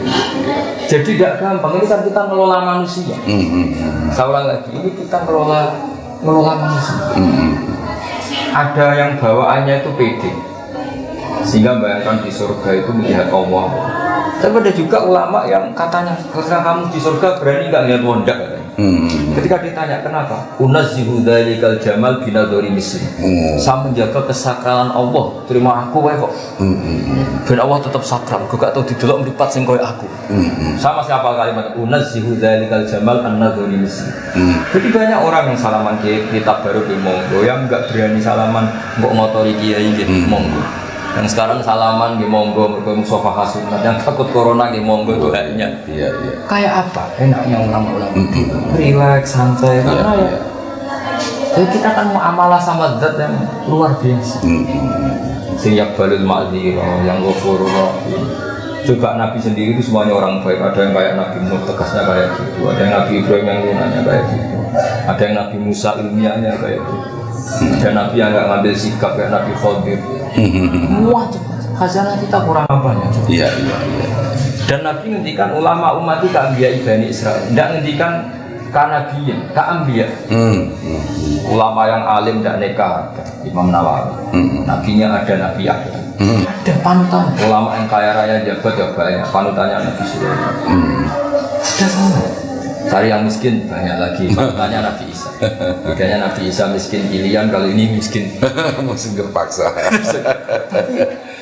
Artinya apa? Allah bikin kebaikan aja dengan figur yang macam-macam. Iya. Dan kita tidak kurang stok mencari panutan. Iya, panutan betul. Saya tadi bilang sama Mas Andi, kenapa Mbak Nafek itu suka punya? Sama sih, Mbak Nafek putra Badola, bapak saya murid Badola. Kalau bapak cerita begini, uang wis ribet ngurusi ekonomi, ngurusi utang. Anak ngaji kok susah non rokok, terus senangnya itu kapan? Agama ini jahat di farohin wasuruhin. Bapak baca Fadillah berahmati Fadillah kalau ya farahu. Mereka buyar saja di ilmunya. Di rumah jadi bentak istri, bukan jatuh tempo. Di tempat ngaji, duduk salah akhlak, nggak kiai salah, tempatnya keliru duduk. Terus senangnya ini kapan? Iya. Artinya guru-guru kita buyar saja ada ilmunya. Itu ada satu ulama yang analisisnya bagus sekali. Allah itu tentu sangat wibawa karena Allah bil jalal. Ketika ketemu Nabi Musa, kenapa pertanyaannya Allah wa ma tilka biyaminika? Ya Yesus. Sampai gowo opo. Itu hampir semua ulama hakikat menafsirkan apa? Karena Allah ingin muhadasah yang ringan untuk menghilangkan haibatnya supaya Musa itu gak terlalu takut. Iya. Jadi dijak yang ringan. Nggak kok ditanya, kamu jadi nabi sudah sukses belum? Wah, gemeter. Kalau santri ditanya, kowe jadi santriku tahu Dan itu saya kira selalu dilakukan Mbah Mun terhadap tamu-tamu. Iya, ngendikan yang ringan. Iya. Jadi ngendikan yang ringan saja di ilmu. Kenapa? Lah orang-orang yang nggak pernah ngaji, oh iya itu amin guyon ngomong yang nggak penting, itu ada ilmu. Ada ilmu. Ya Allah kan ya alam sirra wa akhfa. Kenapa harus tanya wa matilka biyaminika? Ya Musa. Nabi Musa jawabnya ya ringan, tongkat Gusti. Tidak sekedar imtinan Gus ya. Iya tidak, ini tongkat Gusti. Buat nyari rumput, nyari apa daun-daunan, waliyafia ma'arifufro. Ya banyak harus difungsinya. Kayak apa? Jadi guyon ngendikan ringan saja ada ilmu. Ada ilmunya, iya. Bapak juga gitu, apalagi kalau santri itu miskin. Ya guyon terus. Karena ridho sama kodok-kodar itu penting. Jadi itu dimulai dari yang ringan-ringan. Iya. Kalau semua santri ingat gobloknya, ingat Saya itu ingat abang jenengan Allah yarhamu. Pertama kali ketemu, saya masih kecil sekali. Iya. Dia semua kiai itu. Iya. Dari tadi kok memang guru terus. Apalagi kalau sama ketemu Bali. Kalau Iya. saya kesana mesti jadi di Bali tadi. Tapi memang yang sempat terngiang di saya itu ya diantaranya itu jenengan duluan wakot dimil akhos. Selalu ada dalil alfiahnya gitu. Iya. Iya. Terus sampai jenengan kok gak wahya wasani aula kan. Iya. Luar biasa waktu itu Iya. ingatan saya dengan Kiai Nur Salim nggih. Jadi supaya anak-anak matolek cobalah kualitas itu dijaga. Karena dengan cara itu Anda bisa menghormati guru-guru Anda. Sekali Anda bacaannya salah, masukannya salah, itu tersangkanya guru-guru kita. Jadi kayak tadi, nganggap orang mati itu selesai, orang mati sudah nggak bisa apa. Iya. Padahal kalau di khazanah kita ini disuruh ikut siratal ladzina an'amta yang telah engkau beri nikmat. Itu siapa yang sudah paten nggak rubah-rubah? Iya. Yang sudah meninggal. Sehingga ketika Nabi jadi nabi itu ya disuruh ikut nabi. Santri-santri kajian itu ziarah ke Mbah Mutamakin itu sregep rajin kalau menjelang ujian tok itu. Makanya saya suka membahasakan sama mereka, kamu ini kok kayak mau nyuap Tuhan lewat Mbah Mutamakin sebelah gitu. Khataman sregep kok menjelang ujian itu. Itu ya sekedar gitu. Nah, jadi ini apa supaya tasjid sama santri-santri kajian apa ala kok santri sarang saya dan semua keluarga sarang. Di antara kitab yang ditulis Mbah Maimun ketika mensejarahkan hidupnya yaitu Mbah Su'aib. Kita tahu Mbah Mun punya ibu namanya Mahmudah. Mahmudah punya apa namanya Ahmad. Ini juga kiainya Mbah Sahal, kiainya Mbah Nafi. Ahmad punya apa namanya Su'aib. Ahmad bin Su'aib. Ya. Di Mbah Mun ketika nulis mbah keempatnya yang namanya Su'aib bin Abdul Razak, beliau menulis falamma balagha minal umri nahwan min isrina sanatan rohala ila hajjan wala zama fadilatas as-sufi asy-syahid bil alim ar-rabbani bil karomat al-qiyy murtadhi mursidi tariq as-sufi al-jami' bain asy-syari'ah wal haqiqah. Jadi hajjan ini kata Mbah Mun dulu punya kiai namanya Kiai Murtadhi, itu mbahnya Mbah Mun Mbah Syu'aib pernah mulazamah di sana. Mulazamah tidak hanya istifadah. Jadi makanya ketika Mbah Sahal menjadi orang alim yang alim sesuke karena ada juga Mbah Nafi dapat sholawat askat tahiyat dari Mbah Ahmad. Kita semuanya saling menguatkan, saling irtibat. Saling irtibat betul. Dan ilmu harus seperti itu. Saya ini terkenal kiai yang susah diundang. Ini yang bully, jujur gak Mas Najib. Mau apa lagi? Makanya nanti bagus di penutup saya akan saya pesan sama para pemirsa di internet itu jangan niru saya tiba-tiba bawa kamera sowan ke rumahnya Gus Baha ini special edition begitu guys. Jadi gitu ya supaya saya tadi sudah bukan sama Mas Nadif, Hajin selalu punya figur-figur sini al-ma'ruf bil wilayah yang harus kita terus karena bukan karena kita ingin jadi wali, orang harus kembali lagi ingin dicintai Allah. Kita jangan ingin dicintai lebih alim Rabbani Gus. Iya supaya tadi bahwa kita ingin jadi wali itu bukan guyonan. Masa orang nggak ingin dicintai Tuhannya, padahal ingin dicintai menteri, presiden, ingin dicintai istri, makhluk yang lain-lain. Lupa kita yang paling pokok itu dicintai. Wasyatana bainal muhibbi wal mahbub. Kalau doa saja Allahumma anta matlubi wa ridhoka maksudi. Tapi ternyata malu ingin jadi wali, ingin jadi Ini kan ya sudah kita pelajari dari kitab-kitab ini, dan ternyata untuk ke makam itu mudah sekali karena Allah itu ala ubula tatana, di pemberiannya tidak akan habis. Makanya kata Syekhuddin Nasyabandi itu bidaya tutori kotina nihaya itu. Kenapa? Karena memang mengenali kebenaran itu gampang sekali. Kebutuhan dasar manusia diantaranya itu berterima kasih sama yang berjasa. Kalau kamu tak kasih uang, dikasih orang 10 juta, belum ketemu orangnya tuh nganggur masih ganjel sebelum mengatakan terima kasih. Kamu dikasih orang 10 juta nggak tahu orangnya, belum ketemu ganjel nggak? Apalagi kita dikasih Allah sebenarnya, belum bilang terima kasih itu masih nggak. Dan agama ini mengajarkan terima kasih sama Allah, ikrar tentang rahmat Allah. Jadi sesuatu yang mudah. Makanya beliau ngendikan wa yastawi fi istifadatiha asyuyukh wasibyan. Iya. Jadi mudah sekali. Makanya kata Syekh Imam Sya'rawi dan banyak juga termasuk Imam Fakhrul Razi dan baca di beberapa tafsir, ketika mereka meritik orang-orang kafir, meritik para nabi, wa ma narakat tafaka illal ladzina hum aradiluna badiyar ra'yi. Nah, badiyar ra'yi itu ainu madzamuhu haqiqatan ma madahu. Justru sesuatu yang benar itu di awalnya sudah kelihatan benar. Tapi badiar roh justru dikritik. Ciri utama kebenaran roh pertama itu sudah kelihatan benar. Misalnya ada orang bilang es itu dingin, kita oke. Al-mutabadir wal haqiqah. Itu ya alamatut tabat min alamatil haqiqah at-tabadur. At-tabadur fiddin. Iya. Ketika alam raya ini sudah wujud, terus ada yang bilang alam raya yang wujud ini disebabkan oleh super wujud, yaitu wajibul wujud. Ada yang bilang alam raya ini dimulai ketiadaan. Mesti kita gampang menerima wajibul wujud. Masa sesuatu yang wujud disebabkan sama yang tidak wujud? Mau itu mikir memetir. Iya. Tapi kalau hadhil maujudat khalaqaha maujudun, enak kan mikirnya? Tapi kalau hadhil maujudat khalaqahal adam, mbok kita orang paling cerdas di dunia ya enggak bisa. Sama. Hadhil maujudat khalaqaha man huwa maujudun ba'da hadhil maujudat. Itu juga pusing. Misalnya bumi ini diciptakan Fir'aun yang lahirnya di bumi, pusing. Bandingkan dengan hadhil maujudat khalaqaha wajibul wujud sing awal. Namanya khaliq ya qoblal makhluk. Nah, agama ini ngajarin itu. Siapa yang menciptakan hadhil maujudat? Allah sing wajibul wujud. Allah itu siapa? Zat qadim. Masa khaliq sama makhluk dulu? Makhluknya. Bandingkan dengan Fir'aun, ngaku Tuhan akhirnya di bumi. Mbaknya yang nggak punya Tuhan nanti. Mbaknya nggak punya Tuhan. Jadi makanya orang kafir ketika ngeritik badiar rohi itu kan dianggap sifat Tuhan, langsung percaya. Sebetulnya itu sifat umatkin bagi kita karena ciri utama kebenaran. Iya, tabadur fiddin. Tabadur fiddin. Kan langsung enak kan? Hadil maujudat khalaqaha wajibul wujud. Kan enak daripada hadil maujudat khalaqahal adam. Iya. Jadi enak sekali. Ini, nah ilmu seperti ini anak-anak matolek juga alumni nggak boleh nggak tahu. Sehingga di sini ketika kita pada Allah itu sama ad-dhahir, tidak begitu jelas eksistensinya. Nah soal nanti ada sifat Allah al-batin, kita profan, kita terbatas sehingga nggak bisa menyentuh zat yang luar biasa tadi. Makanya min haisul aql wujuduhu dhahir, sehingga kita menyebut Allah ad-dhahir. Tapi karena kita profan, kita terbatas menyebut Allah al-batin. Iya. Makanya Allah punya sifat al-dhahir dan al-batin. Iya. Kan enak. Nah, saya kira demikian sebagai kenangan saya.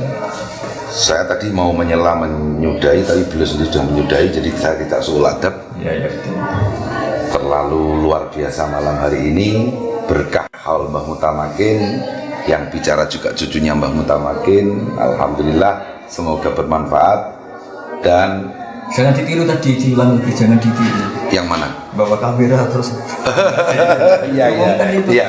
Ini permintaan Gus Baha ya, bagi para pecinta Gus Baha, jangan niru saya sowan-sowan pakai kamera, begitu ya Gus. Ngatur-ngatur gini. Ini tadi merubah settingnya semua begitu.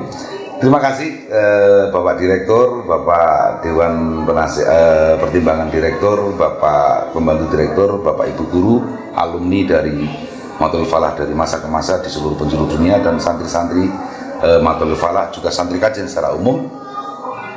Kita akhiri sekian, tapi jangan kemana-mana. Setelah ini kita dengarkan tausiah khusus dari Kiai Haji Mustafa Bisri dari Rotek Rembang atau Gusmus. Saya mengucapkan wassalamualaikum warahmatullahi wabarakatuh. Waalaikumsalam warahmatullahi. Assalamualaikum warahmatullahi wabarakatuh. Alhamdulillah nahmaduhu wa nasta'inuhu wa nu'minu bihi wa natawakkalu alaihi wa nastaghfiruhu wa natubu ilaihi wa na'udzu billahi min syururi anfusina wa min sayyiati a'malina. May yahdihillahu fala mudilla lahu wa may yudlil fala hadiyalah.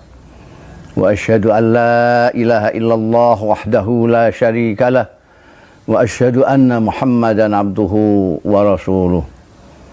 Allahumma fasalli wa sallim wa barik wa tarahham wa tahannan ala abdika wa rasulika sayyidina wa maulana Muhammadin wa ala alihi wa sahbihi wa man tabi'ahuda amma ba'd.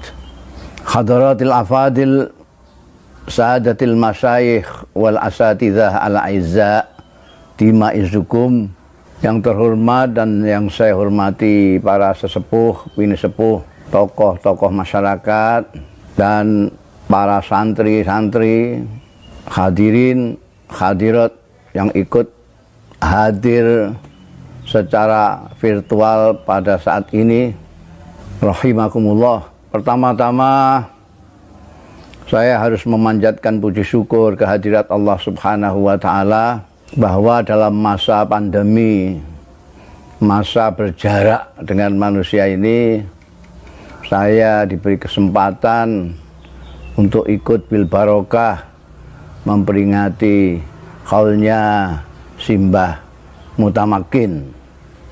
Simbah Mutamakin atau yang nama aslinya Sumo Hadiwijoyo, putra Raden Benowo, yang lahir pada abad ke-17 zaman pemerintahannya Amangkurat keempat.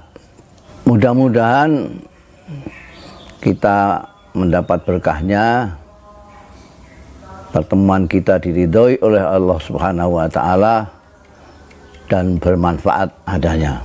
Kita sebagai anak-anak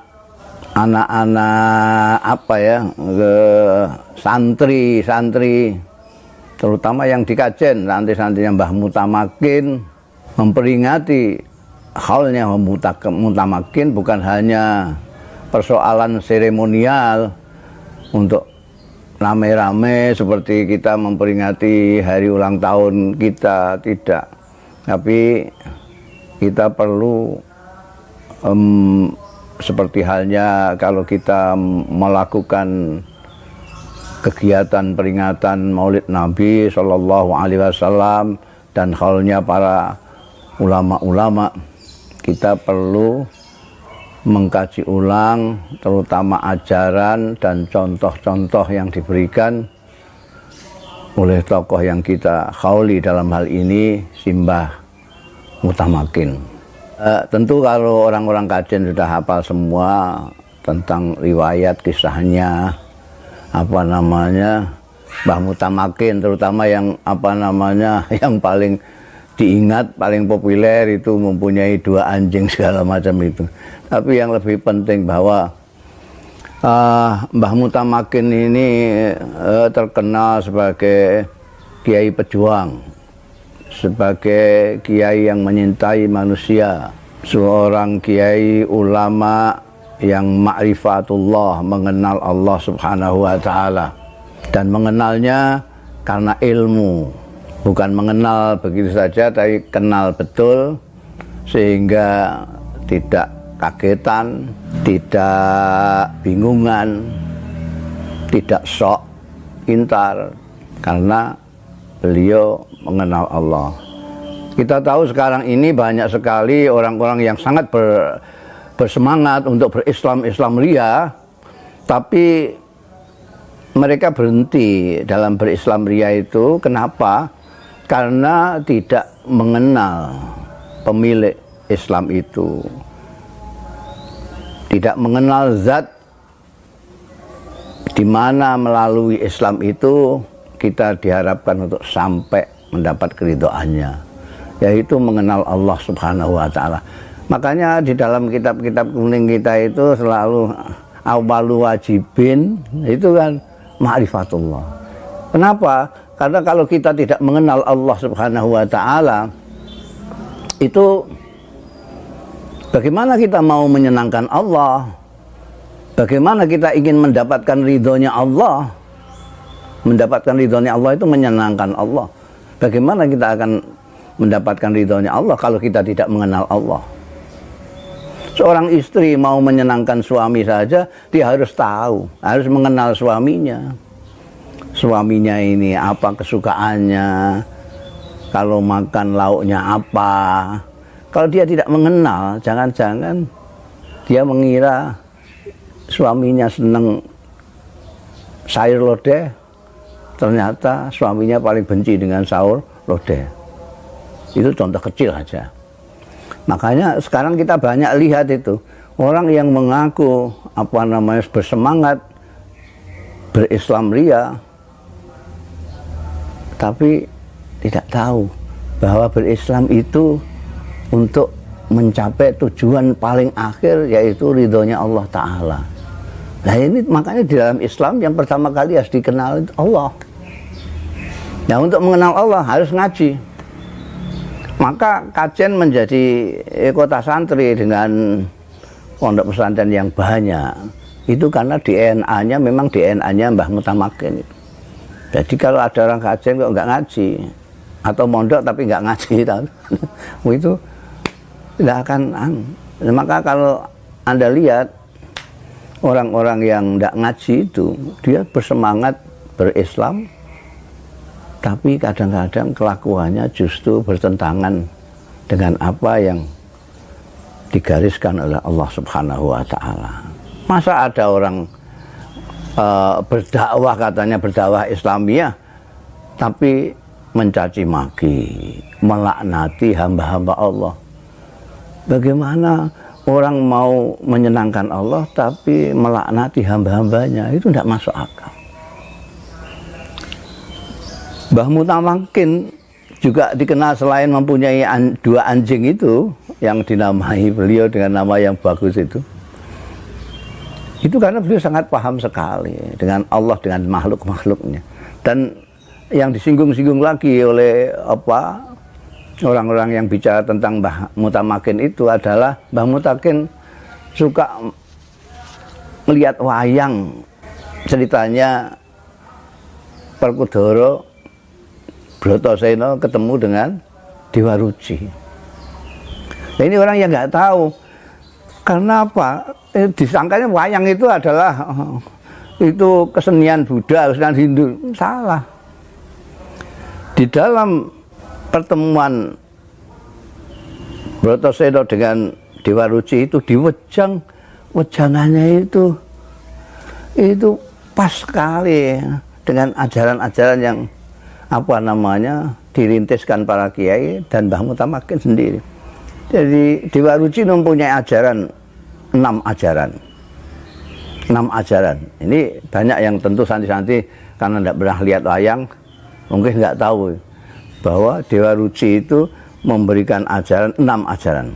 Pertama, itu ada dalilnya di Quran, la takfuma wala takfuba laisa laka bihi ilmun.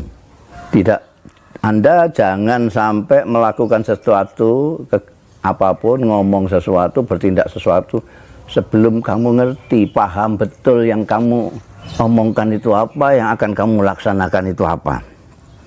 Itu pertama. Kedua, ajaran harus bisa membedakan antara emas dan loyang. Artinya apa? Artinya kita harus ngaji, harus belajar. Kalau tidak belajar, besi kuning dengan emas, tembaga dengan emas, kita tidak bisa membedakan. Itu ajaran dari Dewa Ruci kepada Bratasena yang kedua. Ketiga, jangan kagetan, jangan bingungan. Jangan kagetan, jangan bingungan ini tentu membutuhkan juga ilmu. Kalau orang itu tidak punya ilmu, dia sering kaget-kaget, sering bingung. Kalau pengetahuannya luas, dia tidak akan kagetan, tidak akan bingungan. Seperti falsafatnya pesantren. Dulu itu pesantren itu Orang kalau mondok pesantren itu niatnya tidak muluk-muluk, tidak kepingin jadi pilot, kepingin jadi anggota DPR, kepingin jadi petinggi negara, tidak. Bahkan tidak kepingin jadi kiai, tidak kepingin jadi mubalek. Apa? Dulu, nggak tahu sekarang. Dulu itu orang mondok ke pesantren, niatnya adalah menghilangkan kebodohan, titik. Niat mencari ilmu untuk menghilangkan kebodohan. Dan kita tahu bahwa kebodohan tak bisa hilang. Karena begitu Anda pandai, Anda merasa lebih bodoh dari kemarin. Kalau Anda sudah merasa pandai, di situ Anda mulai bodoh. Nomor keempat, ajarannya Dewa Ruci harus bisa mengendalikan nafsu. Nafsu amarah, nafsu lamah, nafsu-nafsu yang mengajak kita untuk berbuat tidak baik. Ini apa namanya? Ada semua dalilnya ini, kalau Anda cari itu ada dalilnya semua. Cuma oleh pewayangan itu dikemukakan sedemikian rupa sehingga seolah-olah itu tidak berdalil. Seperti kiai-kiai kalau mau idhah hasan itu jarang dalil. Yang biasa dalil itu biasanya ustadz anyaran itu. Yang kelima, ajaran ini juga ada dalilnya. Ilmu itu harus diamalkan. Bahkan ulama-ulama mengatakan ilmu yang tidak diamalkan itu bukan ilmu. Ilmu haruslah ada ilmu yang diamalkan. Dan itu pelajaran pesantren begitu. Santri-santri, keturunan-keturunannya dari Mbah Mutamakin semuanya mengajarkan ilmu harus diamalkan. Yang keenam, harus memahami tentang kefanaan dunia ini, termasuk kefanaan diri kita sendiri sebagai manusia. Nah, ajaran-ajaran kemanusiaan ini tambah lama, tambah hilang, dan kita sudah mulai menjadi orang-orang yang bermental instan, yang sulit sekali untuk bersungguh-sungguh di dalam mencari ilmu, dalam bekerja, dan lain sebagainya.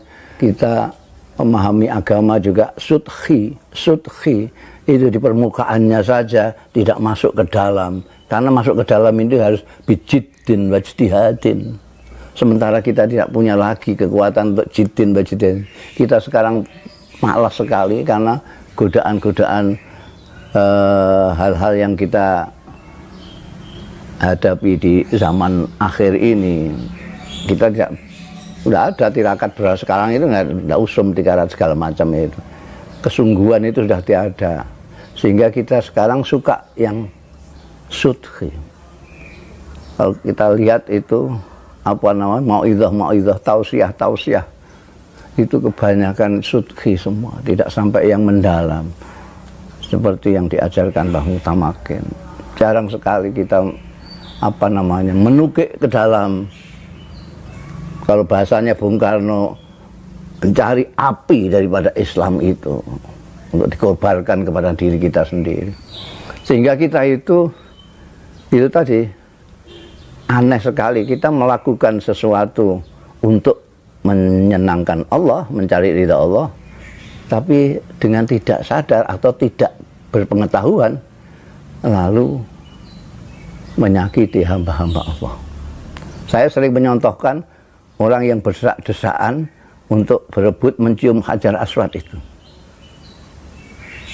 Lihat itu, mereka berebut Hajar Aswad, menyikut kiri kanan supaya dia bisa mencium Hajar Aswad. Ini apa artinya? Dia ingin mencium Hajar Aswad itu untuk kepentingan siapa? Untuk menyenangkan Tuhan atau menyenangkan diri kita sendiri?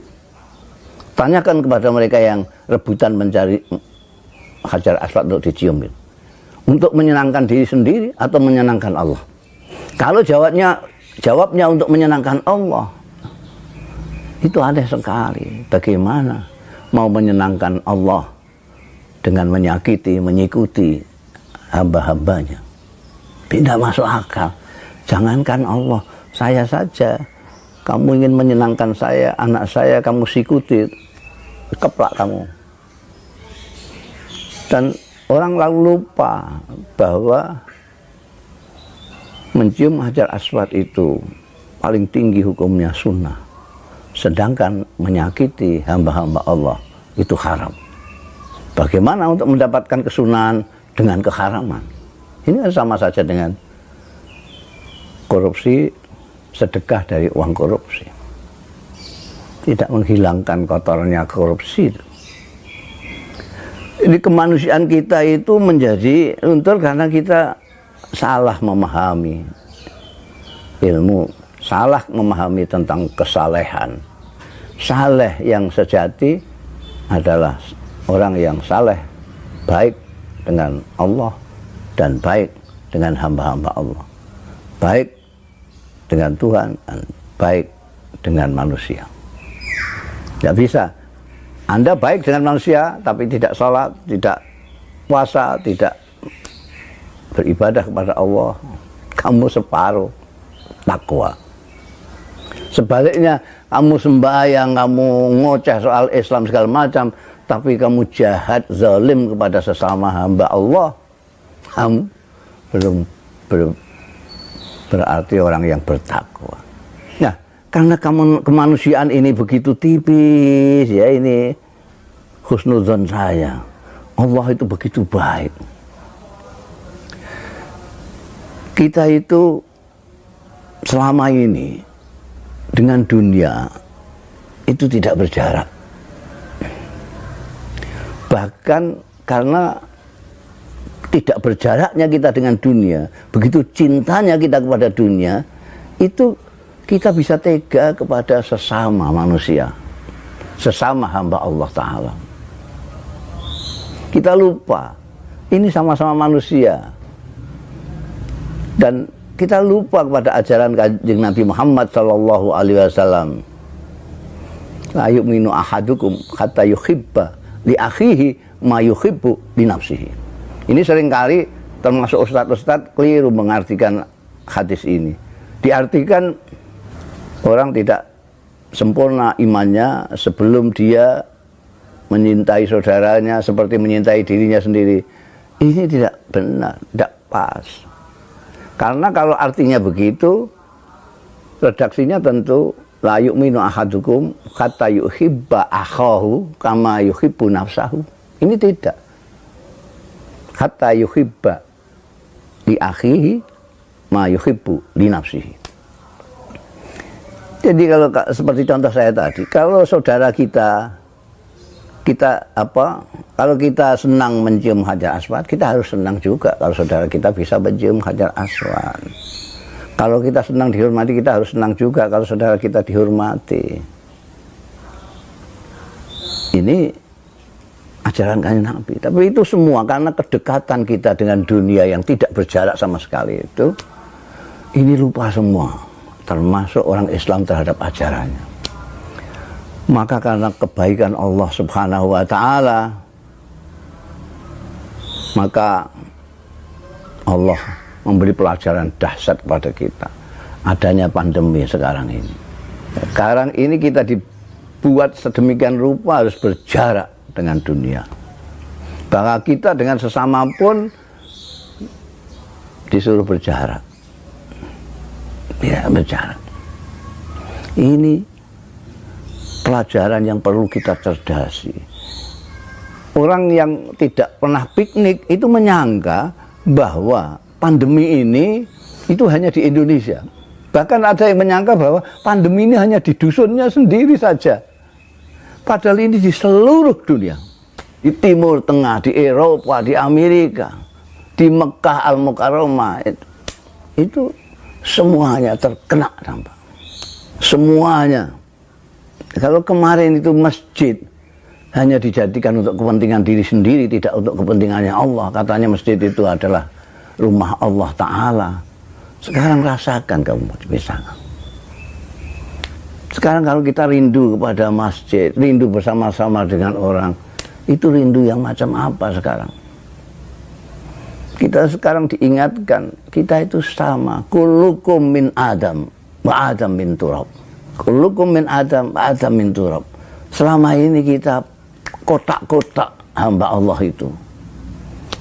Allah ketika berfirman, walaqad karramna bani Adam, itu tidak ada embel-embel kelompok ini kelompok ini. Karramna bani Adam, pokoknya yang namanya manusia dimuliakan oleh Allah Ta'ala. Tapi kita sendiri malah tidak memuliakan, bahkan tidak memuliakan diri kita sendiri. Jadi saya kira penting sekali lagi, penting sekali kita mencermati, mengkaji tidak hanya apa yang kita baca dari kitab, tapi apa yang kita baca dari situasi, dari perilaku, dari contoh-contoh dan ajaran-ajaran pendahulu kita, seperti tokoh yang kita peringati saat ini, Mbah Mutamakin. Dengan demikian kita tidak sia-sia dalam melakukan kegiatan memperingati haul beliau. Kita akan mendapatkan sesuatu yang berharga, yang dapat kita jadikan pegangan hidup selanjutnya. Mudah-mudahan ada manfaatnya. Terima kasih atas perhatian Anda sekalian. Wallahu yuwaffiquna ila ma fi khairul Islam wal muslimin, khairu nahdlatil ulama wa nahdin, wa khairu Indonesia wa Indonesiyin, wa astaghfirullahal azim li wa lakum wal afu minkum. Wassalamualaikum warahmatullahi wabarakatuh. Oke teman-teman, jadi itulah rekaman ngaji kita kali ini bersama dengan Kiai Haji Bahaudin Nur Salim atau Gus Baha, yang mana Gus Baha ngaji ini bersama dengan Gus Mus dan juga Gus Nadif dalam acara Haul Mbah Mutamakin, yang mana Mbah Mutamakin ini adalah seorang waliullah kajian Pating ya teman-teman, yang sangat terkenal kewaliullahannya. Dan ini merupakan ngaji secara eksklusif karena Gus Baha langsung didatangi oleh Gus Nadif, dan Gus Nadif ini sowannya itu sowan di dalamnya Gus Baha, dan itu di pondok LP3IA ya teman-teman. Makanya suara-suara anak-anak ngajinya itu kan agak-agak terdengar gitu, karena memang Gus Baha itu ketika disowani untuk ngaji pun ya tetap tidak mau istilahnya itu ya jangan sampai mengganggu murid-muridnya ataupun santri-santrinya yang ada di pondok. Nah ini alhamdulillah terjadi ataupun sudah dilakukan oleh Gus Nadif, dan ini sudah agak lama sebenarnya videonya ini ya teman-teman, karena memang ini kajian di tahun 2020 ya. Di tahun 2020 Gus Nadif sowan ke Gus Baha untuk ngaji bersama dengan Gus Baha terkait dengan haul Mbah Mutamakin. Tentang isi ngajinya tentu saja tadi sudah jelas ya, sangat jelas, dan ini hanya beberapa yang kita bukan kita simpulkan, bukan kita catat, tapi ya hanya sebagai catatan internal saja, catatan sendiri saja, catatan admin sendiri gitu kan, yang mengenai ya tidak bukan catatan juga, ini Gus Baha itu membahas mengenai beberapa hal, diantaranya ada mengenai dzurriyah ya. Dzurriyah itu sebenarnya apa, keramat gandul, apakah kita menggandul ke simbah-simbah kita keramatnya, atau justru simbah-simbah kita itu tergantung dengan kita. Nah kalau kita baik maka kita akan memperbaiki hubungan ataupun memperbaiki status dari simbah-simbah kita, sebagaimana Rasulullah itu Mbah Hasyim, kemudian Mbah Abdul Manaf, Mbah Abdul Muthalib dan lain sebagainya, itu diketahui kebaikannya itu karena ada punya sosok cucu, sosok keturunan, sosok dzurriyah bernama Rasulullah Muhammad SAW.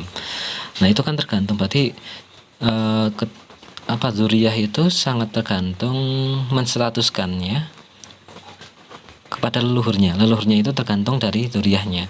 Nah kalau di Jawa itu juga ada namanya keramat gandul. Keramat gandul itu ya anak cucu njaluk minta gandul gitu. Gandul itu ya ikut keramatnya simbahnya. Ya itu karena hasil tirakatnya dari simbahnya itu. Hasil dari tirakat untuk anak cucu. Nah sama-sama baik sebenarnya teman-teman, tapi ya itu tergantung. Yang penting kita berbuat baik, berlaku baik dan menjadi yang terbaik untuk kita, untuk kebaikan leluhur kita dan juga untuk kebaikan dzurriyah kita. Kemudian mengenai hal-hal lain terkait dengan faham-faham ekstremis dan lain sebagainya, yang mana tentu saja sering dikatakan oleh Gus Bahak, sering disampaikan oleh Gus Bahak, sangat mudah untuk melumpuhkan paham-paham ekstremis, bahkan paham-paham ateis, karena Islam itu datang dengan logika yang bayinah, logika yang jelas.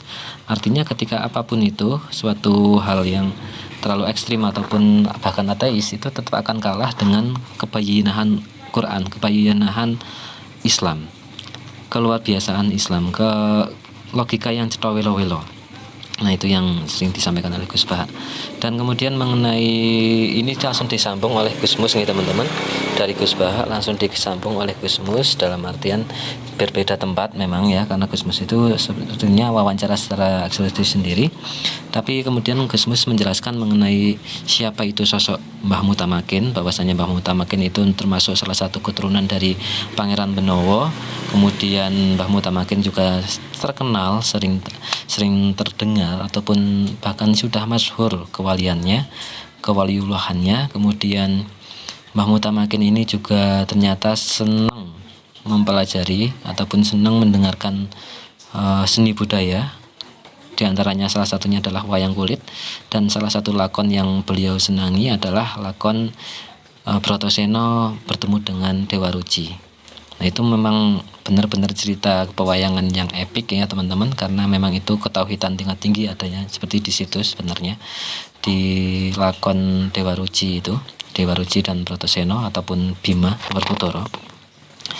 Dan itu saja teman-teman yang tentu saja tadi yang disampaikan oleh Gus Bahak dan juga Gus Mus sudah sangat luar biasa. Semoga kita menjadikan kita sebagai penerima ilmu ya. Semoga itu menjadi ilmu yang manfaat dunia akhirat untuk kita semua, menjadi berkah yang berkahi untuk kita semua, dan semoga itu menjadikan kita sebagai orang yang senantiasa istiqomah ngaji bersama dengan Gus Bahak. Dan Gus Bahak, semoga kita doakan bareng-bareng Gus Bahak Gus Mus senantiasa sehat, panjang umur, agar terus-menerus memberikan keilmuan-keilmuannya kepada kita semua. Itu saja teman-teman yang bisa kita sampaikan. Mohon maaf jika banyak kesalahan. Jika ada masukan silahkan tuliskan di kolom komentar ya teman-teman. Sekali lagi terima kasih. Assalamualaikum warahmatullahi wabarakatuh.